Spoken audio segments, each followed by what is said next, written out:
Small man big egos அப்படிங்கிற ஒரு famous book, ஒருத்தருடைய பயோகிராஃபி. யாருடையது? Small man big egos, Ram Jethmalani புத்தகம். அது ராம் ஜெத்மலானி அட்வொகேட் எழுதின புத்தகம். அதை நீங்க படிச்சு பார்க்கணும். அதுல அவர் ஒரு ஓவர்சீஸ் ரீடர், ரொம்ப பிஸியஸ்ட் அட்வொகேட், இந்தியாவுடைய ரொம்ப பிஸியான அட்வொகேட் இருந்தாரு. பட் ஆனா ரொம்ப ஃபிளைட்ல கிடைக்கிற நேரம், நம்ம போர்டிங்ல போற நேரம், கோர்ட்ல கிடைக்கிற நேரம், பார் அண்ட் பெஞ்சு, என்ன புத்தகமா இருந்தாலும், லேண்ட்மார்க் ஜட்ஜ்மெண்ட்ஸ், பயோகிராபிஸ், புத்தகங்கள் படிச்சுக்கிட்டே இருப்பேன். என்னை சுத்தி பெட்ரூம்லயே தனியா நான் புத்தகம் படிக்கிறதுக்குன்னு வச்சிருப்பேன் அப்படின்னு. அதெல்லாம் நீங்க இந்த படிக்கிற பழக்கத்தை ஆரம்பத்துல இருந்தே கேரியர்ல உங்களுடைய பிகினிங்ல இருந்தே வச்சுக்கோங்க. என்ன பாரதிதாசன் சொல்லுவாரு படிக்கிறத பத்தி, அதாவது அந்த பாடலோட நம்ம ஆரம்பிப்போம். பாரதிதாசன் படிக்கிறத பத்தி சொல்லுவாரு.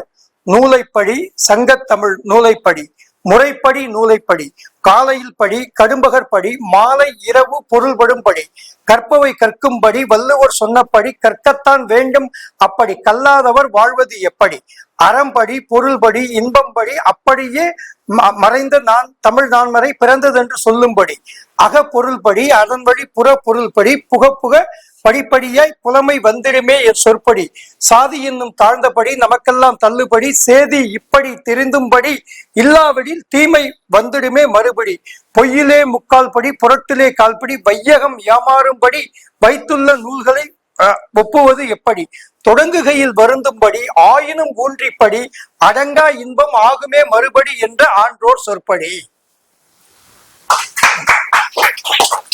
ஓகே, தொடங்குகையில் வருந்தும்படி, ஆயினும் ஊன்றிப்படி, அடங்கா இன்பம் ஆகுமே மறுபடி என்ற ஆன்றோர் சொற்படி.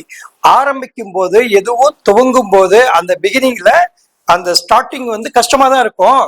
ஆயினும் ஊன்றிப்படி, கவனம் செலுத்தி படி. அப்படி படிக்க ஆரம்பிச்சா அடங்கா இன்பம் ஆகுமே மறுபடி என்ற ஆன்றோர் சொற்படி. சான்றோர்கள்லாம் சொல்லி வச்சிருக்காங்க. ஒரு கட்டுப்பாடற்ற, ஒரு மட்டற்ற மகிழ்ச்சிகரமான, ஒரு மாதிரி ஒரு இம்மன்ஸ் பிளஷர், ஒரு கட்டுப்பாடற்ற அடங்கா இன்பம், ஒரு கட்டுப்பாடற்ற மகிழ்ச்சியான வாழ்க்கை நமக்கு அமையும். அதுக்காகவாது ஊன்றி படி அப்படின்னு சொல்லியிருப்பாரு. அதெல்லாம் புத்தகம் படிக்கிற பழக்கத்தை நீங்க கண்டிப்பா வளர்த்துக்கணும். உங்களுக்கு ஒரு கதை சொல்றேன். அதாவது 1964 நடந்த நிகழ்வுகள்.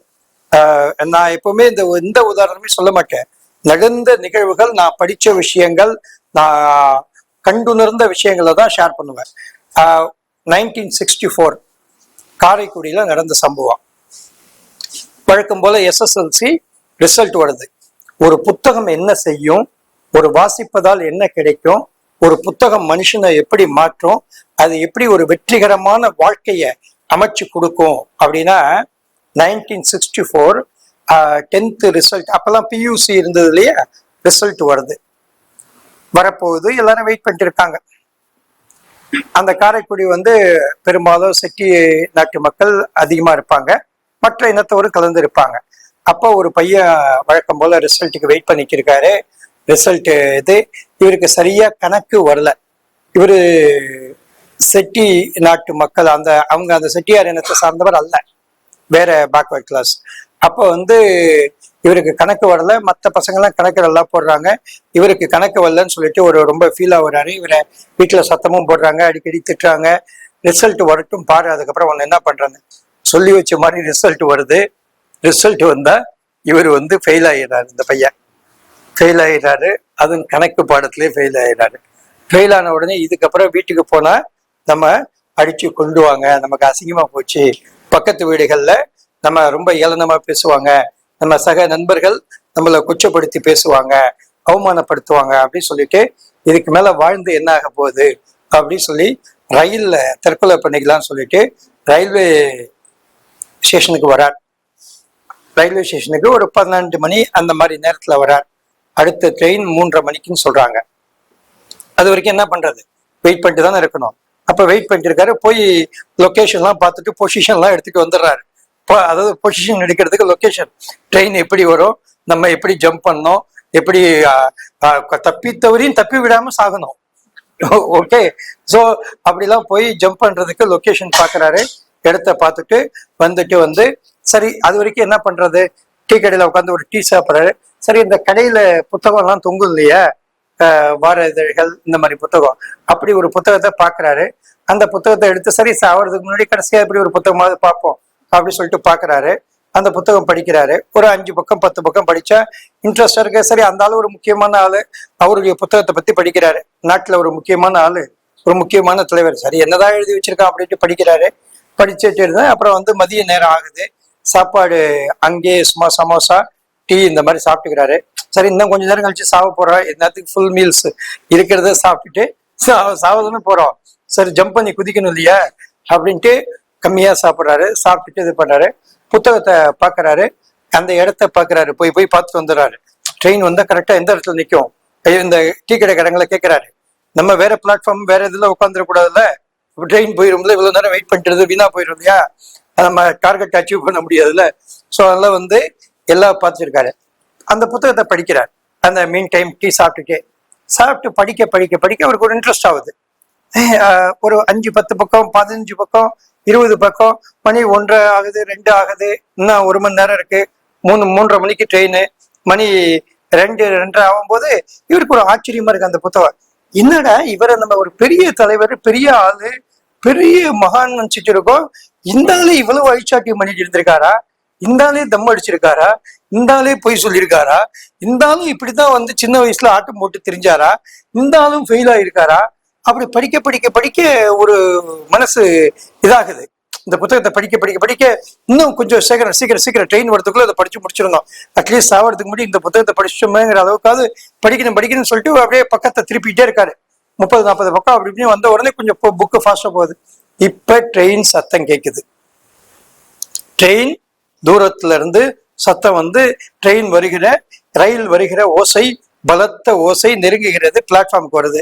இந்த அம்மா டீ கடை அம்மா கூப்பிடுறாங்க, தம்பி ட்ரெயின் வந்துருச்சு, நீ போகணும்னு சொன்னியே அப்படின்னு சொல்லிட்டு. இவர் பார்த்துக்கிட்டே இருக்காரு. லொகேஷனை பாக்குறாரு. போறாரு. புத்தகத்தையும் கையில வச்சிருக்கிறாரு. அந்த போக போக போக கால் வேகமா போகல, மெதுவா இதாகுது. நம்ம இந்த புத்தகம் படிச்சதையே திங்க் பண்றாரு. நம்ம இந்த ஆளை ஒரு பெரிய இதா இருந்துச்சுமே, அந்த ஆளே எல்லா தப்பும் பண்ணிருக்காரு, அந்த ஆளும் கடைசியில ஃபெயிலா தானே ஆயிருந்திருக்கான், ஃபெயில் ஆகிட்டு அவனே நாட்டுல இவ்வளவு பெரிய ஆளா வரும்போது நம்மளால ஏன் ஃபெயில் ஆக முடியாதா அப்படின்னு ஒரு சிந்தனை வந்த உடனே லொகேஷன் போற. அந்த அம்மா ஒரே கத்துது. யாரு? டீ கடை அம்மா. இது ஜெயந்தி ராணி மேடம் இல்ல, டீ கடை அம்மா கத்துது. இது மாதிரி, தம்பி வேகமா போங்க, ட்ரெயினை விட்டுறாதீங்க, இவ்வளவு நேரம் 4 மணி நேரமா நீ உட்கார்ந்து இருந்த, இப்ப மெதுவா போற, கால் பின்னுது, வேகமா போ. இவருக்கு அப்படியே ஒரு குழப்பம் ஆகுது. அப்புறம் பார்த்தா இவர் போறதுக்குள்ள ட்ரெயின் போறாரு. லொகேஷன் பாக்குறாரு. அதுக்குள்ள ட்ரெயின் கிடைக்குது. விழ முடியல. அப்ப இதாகிறாரு. மனசுக்குள்ள சிந்தனை புத்தகமா இருக்கு. இந்த புத்தகம் இன்னும் படிச்சுட்டு அடுத்த ட்ரெயின்ல போய் சாவலாம், சரி புத்தகத்தை முடிச்சிருவோம். அப்ப இது பார்த்தா இது புத்தகம் பெரிய புத்தகம், 500 பக்கம். சரி இல்லை நாளைக்கு காலைல சாவலாம். டிக்கெட் ஏன் தம்பி இவ்வளவு நேரமா வெயிட் பண்ணிட்டு இருந்த, அந்த டிக்கெட் அம்மா சத்தம் போடுது. இப்ப ட்ரெயின் வந்த பிறகு நீ விட்டுட்ட, என்ன நீ படிக்கிற பையன், என்ன நீ பள்ளிக்கூடத்து யூனிஃபார்ம்ல வந்திருக்க, என்ன பையன் நீனு அப்படின்னு சொன்னவர். இல்லம்மா இன்னொரு டீ போடுங்க அப்படின்னு சொல்லிட்டு அடுத்த ட்ரெயின் அடுத்த ட்ரெயின்லாம் இந்த 3:30 மணி விட்டா 7 மணிக்கு தான் ட்ரெயின் இனிமே அப்படின்னு சொல்லிட்டு இப்ப புத்தகத்தை திரும்ப படிக்கிறார் டீ கடை. இப்ப பார்த்த உடனே அவருக்கு படிக்க படிக்க படிக்க மனசு மாறுது. அதாவது நம்ம இவரை பெரிய தலைவர் சொல்லிட்டு இருக்கோம், பெரிய மேதை, பெரிய ஞானி, என்னென்னோ சொல்லிட்டு இருக்கோம். ஆனா இவரே வாழ்க்கையில எல்லா தப்பு செஞ்சுட்டு தான் இந்த வாழ்க்கையில ஜெயிச்சு வந்திருக்காரு அப்படின்னு உடனே அப்படியே டீ சாப்பிட்றாரு, புத்தகத்தை படிக்கிறாரு, மனசு மாறுது. அந்த தற்கொலை எண்ணம் இந்த புத்தகத்தை படிச்ச பிறகு சாவலாம்ங்கிற அளவுக்கு வருது. ஆனா தற்கொலை எண்ணம் போயிருச்சு. இனிமே இந்த புத்தகம் படிக்கணும்னு சொல்லிட்டு நம்மளும் அப்ப படிக்க படிக்க படிக்க ஈவினிங் ட்ரெயின் வருது.